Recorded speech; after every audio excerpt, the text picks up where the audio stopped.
So students, integrated marketing communication में आप सभी को वेलकम है। आज का जो अपना ई सेक्शन ई लेक्चर का जो सेशन है उसका अपन शुरू कर रहे हैं। Lecture number 8, this is module number 2 और टॉपिक है आपका एडवर्टाइजिंग। तो एडवर्टाइजमेंट जो पूरा यूनिट है आपका, ये हमने 3 पार्ट में कवर किया है: एडवर्टाइजमेंट, ऑब्जेक्टिव्स, बजटिंग और एडवर्टाइजमेंट एजेंसी। तो हम शुरुआत करेंगे आज फर्स्ट टॉपिक से। एडवर्टाइजमेंट क्या होता है, उसके ऑब्जेक्टिव्स क्या होते हैं एंड अदर्स। तो फर्स्ट है आपका एडवर्टाइजमेंट क्या होता है। जैसे मार्केटिंग मैनेजमेंट में आपने पढ़ा था कि what do you mean by advertisement. Advertisement क्या था? It is a paid form of non personal presentation. क्योंकि एक पर्सन जो है वो अपना पैसा दे रहा है किसको? अपने गुड्स एंड सर्विसेज को प्रमोट करने के लिए किसी अदर पर्सन को, क्योंकि वो और कई सारे लोगों को आपके प्रोडक्ट के बारे में बताएगा।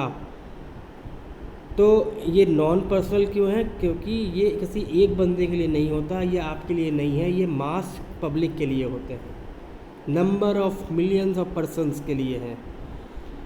तो इसके अंदर हम 3 कर रहे हैं। पेड है, सबसे पहले हम देखेंगे कि स्पॉन्सर होता है।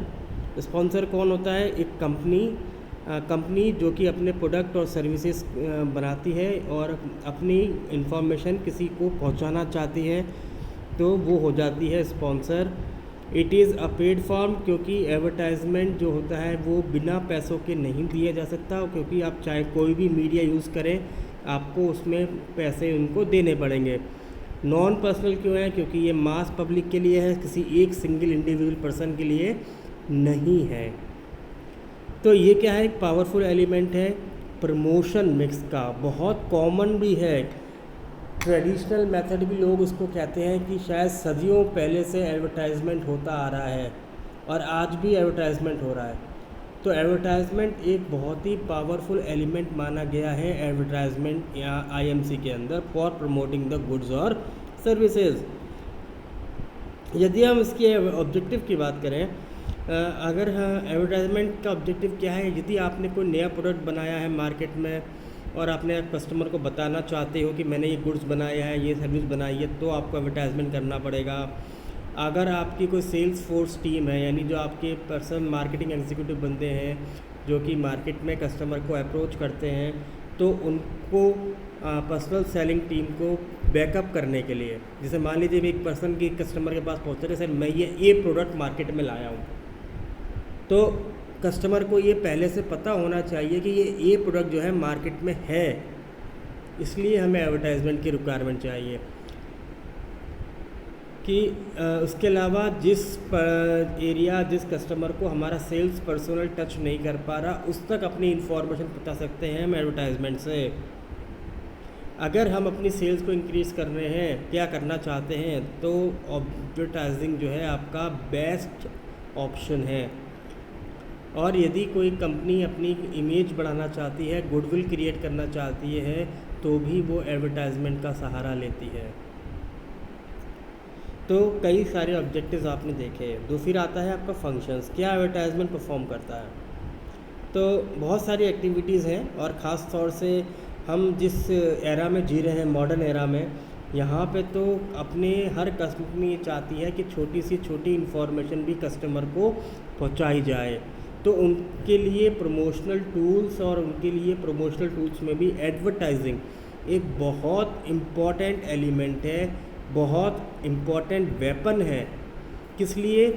कंपटीशन हैंडल करने के लिए, अपने कस्टमर तक अपनी बात पहुंचाने के लिए, मार्केट में शेयर को बढ़ाने के लिए, मार्केट में अपनी गुडविल इमेज क्रिएट करने के लिए बहुत ज़्यादा काम आपका एडवर्टाइजमेंट हेल्प करता है। तो कौन कौन से करता है? जैसे मैंने कहा, प्रमोशन ऑफ सेल्स। एडवर्टाइजमेंट जो है वो आपकी गुड्स और सर्विसेज को, हम अपनी गुड्स और सर्विसेज को बाय इन्फॉर्मिंग, परसुएडिंग और रिमाइंडिंग के थ्रू अपने टारगेट ऑडियंस को बता सकते हैं और उनको अपनी प्रोडक्ट की सेल के लिए प्रमोट कर सकते हैं। जब भी आप कोई नया प्रोडक्ट बनाएं, एडवर्टाइजमेंट जो है उस नए प्रोडक्ट को टारगेट कस्टमर, पोटेंशियल कस्टमर और एग्जिस्टिंग कस्टमर, इन तीनों तक अपनी बात पहुंचा देता है। Support to production system, advertisement facilitate the large scale production.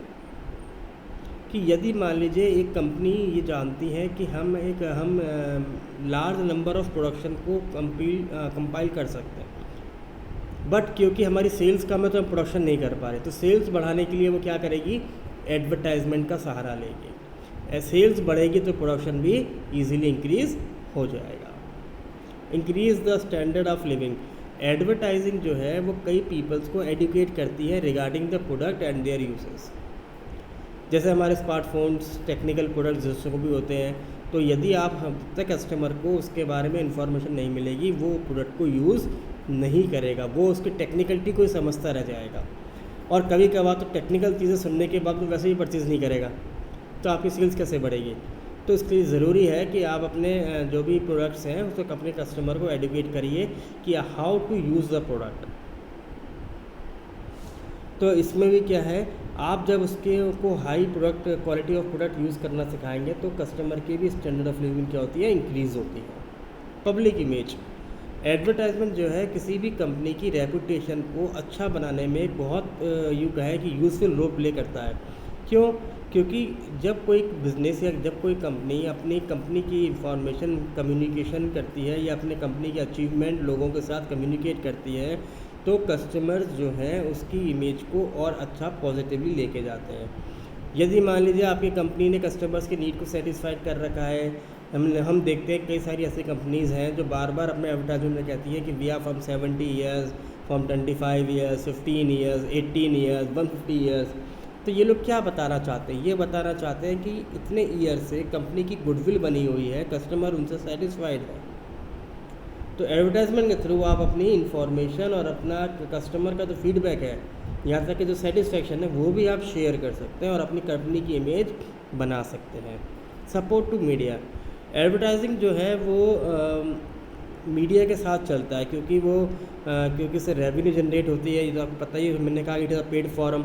तो जो भी कोई पब्लिशर होता है, चाहे आप प्रिंट मीडिया यूज़ करते हैं, चाहे आप ब्रॉडकास्ट मीडिया यूज़ करते हैं, तो जिस भी मीडिया को आप यूज़ करते हैं और पेड देते हैं तो उसकी भी रेवेन्यू होती है, तो वो भी आपकी हेल्प हो जाती है।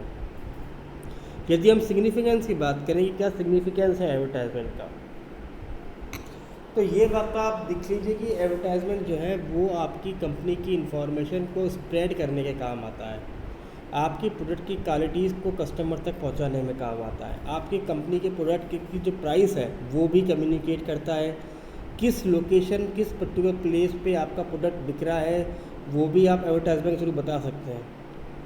और इसके अलावा जो सबसे इम्पोर्टेंट मैं समझ रहा हूँ वो ये है कि एडवर्टाइजमेंट जो है आपके कस्टमर के साथ आपका रिलेशनशिप बनाने में मदद करता है। तो आजकल के टाइम पीरियड पे क्या है कि मॉडर्न एरा में एडवर्टाइजमेंट का जो सिग्निफिकेंस है वो बढ़ता चला जा रहा है। तो advertisement is need not only, एक मैन्युफैक्चर को रिक्वायरमेंट नहीं है, ट्रेडर को नहीं है, सोसाइटी को भी और कस्टमर दोनों को रिक्वायरमेंट है एडवर्टाइजमेंट की। अगर कंपनी अपने प्रोडक्ट की प्रमोशन कर रही है, कंपनी अपनी रेवेन्यू बढ़ा रही है, कंपनी अपने बिहाफ पे देख रही है, तो कस्टमर को भी तो बहुत सारी चीज़ें मिल रही हैं। जैसे यदि हम मैन्युफैक्चर और ट्रेड के पॉइंट ऑफ व्यू से सोचें ट्रेडर्स के लिए, तो सबसे पहले तो ये देखिए कि एडवर्टाइजमेंट जो है तो ये वो हम देखते हैं कि मैन्युफैक्चर के पॉइंट ऑफ व्यू से जब भी मैन्युफैक्चर ने कोई नया प्रोडक्ट बनाया तो बिज़नेस जो है अपने आप को पब्लिक में एडवर्टाइजमेंट के थ्रू ही इंट्रोड्यूस करती है कि हमने ये प्रोडक्ट ए या बी बनाया है। दूसरा, अगर कंपनी को पता है कि कस्टमर को अपना नया प्रोडक्ट बेचना है तो उनको टेस्ट डेवलप करना पड़ेगा। तो टेस्ट जो है तभी डेवलप हो पाएगा जब आप उनको ये बात कम्युनिकेट करेंगे और उनको अपनी शॉप तक या जो भी लोकेशन है वहाँ तक लेके आएंगे to buy the product. Then advertisement जो है वो आपकी एग्जिस्टिंग सेल्स को इंक्रीज़ करता है और आपको न्यू मार्केट ओपन करता है।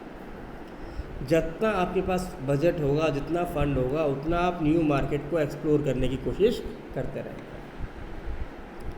ये आपकी मार्केट को भी डिमांड को कई बार बढ़ा देता है। जैसे हम देखते हैं गर्मियाँ आती हैं या समर वेकेशन शुरू होती हैं तो लोगों को फटीग महसूस होने लगता है, स्वेटिंग होने लगती है, तो उनका को दूर करने के लिए भी क्या है, हम सडनली मार्केट में इस तरीके के आप देखते हैं कि लिक्विड की डिमांड जो एडवर्टाइजमेंट है बढ़ जाता है। जैसे हमने देखा कि अमूल की हम देख रहे हैं छाछ के एडवर्टाइजमेंट बढ़ गए, कोल्ड ड्रिंक्स के एडवर्टाइजमेंट बढ़ रहे हैं, इसके अलावा अदर जो डेली प्रोडक्ट्स हैं उनके एडवर्टाइजमेंट बढ़ जाते हैं।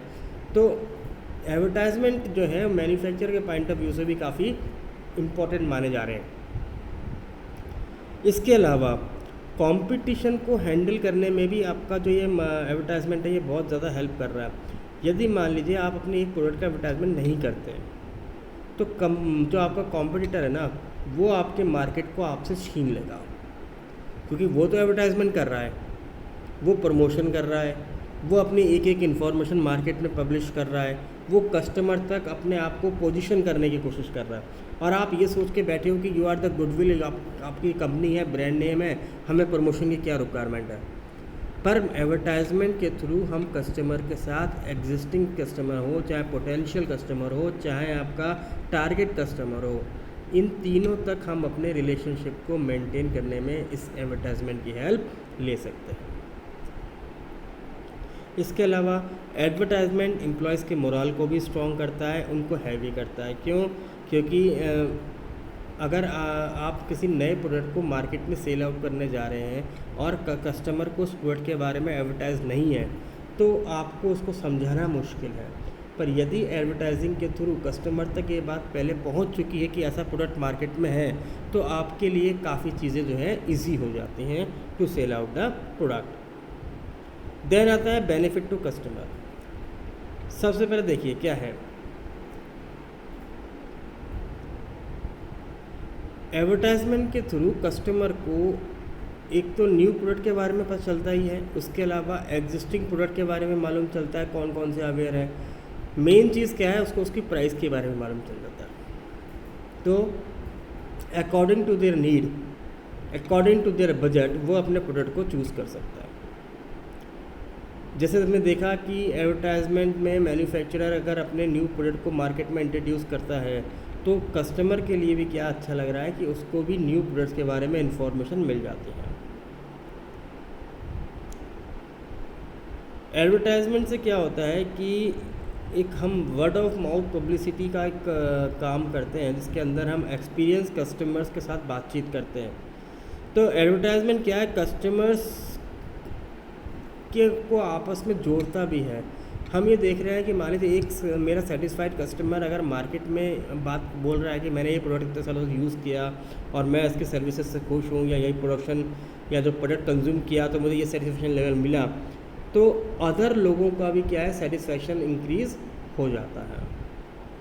देन एडवर्टाइजमेंट होने की वजह से कस्टमर को गुड क्वालिटी ऑफ प्रोडक्ट्स मिलते हैं। तो ये बेनिफिट हमें कस्टमर के पॉइंट ऑफ व्यू से मिलता है। फिर हम बात करते हैं सोसाइटी के पॉइंट ऑफ व्यू से। अगर हम सिर्फ बात करें, advertisement provide employment to the person engaged in writing, designing and issuing advertisement and also those who act as a models. अब आप देखिए एडवर्टाइजमेंट इंडस्ट्री कितने लोगों को रोज़गार दे रही है। जैसे हम मानते हैं एक एडवर्टाइजमेंट एजेंसी है, वो कहीं एक एडवर्टाइजमेंट ऑर्डर लेती है तो वह मॉडल्स को रेवेन्यू देगी, लाइटिंग, कोई कैमरा पकड़ने वाला, कोई चाय पिलाने वाला, या यूँ कहें कि जिस एरिया में हम जा रहे हैं वहाँ पे भी हम टूरिज़्म पे जा रहे हैं तो वहाँ भी हम रेवेन्यू जनरेट कर रहे हैं। तो ओवरऑल एडवर्टाइजमेंट क्या है, सोसाइटी को भी रेवेन्यू या एम्प्लॉयमेंट देता है। देन ये आपके डिफरेंट ग्रुप ऑफ सोसाइटी के स्टैंडर्ड ऑफ लिविंग को भी राइज़ करता है। जैसे हमने देखा कि जब अगर आप अच्छे प्रोडक्ट्स को यूज़ करते हैं, आप ऐसे प्रोडक्ट को यूज़ कर रहे हैं जो कि R&D द्वारा प्रोड्यूस्ड है और उसके हमें देखें कि नेगेटिव पॉइंट्स कम है, तो एक हेल्दी सोसाइटी जो है एक हेल्दी क्वालिटी ऑफ और स्टैंडर्ड ऑफ लिविंग को मेंटेन करती है। देन एडवर्टाइजमेंट जो है वो एडुकेट कर रहा है पीपल्स को, ये हमने देख लिया। पर इसके अलावा इंटरनेशनल मार्केट में भी क्या करता है, वो आपके लिए मार्केट में रेवेन्यू कंट्री के लिए जनरेट करता है। इसके अलावा हम देखें advertisement sustain the press and other media, provide an important source of income to the press. जैसे हमने पहले भी देखा कि एम्प्लॉयबिलिटी ये मीडिया के साथ साथ अदर लोगों को भी रेवेन्यू जनरेट करने में मदद कर रहा है। तो आई होप कि आपको आज का टॉपिक समझ में आ गया होगा। Thank you.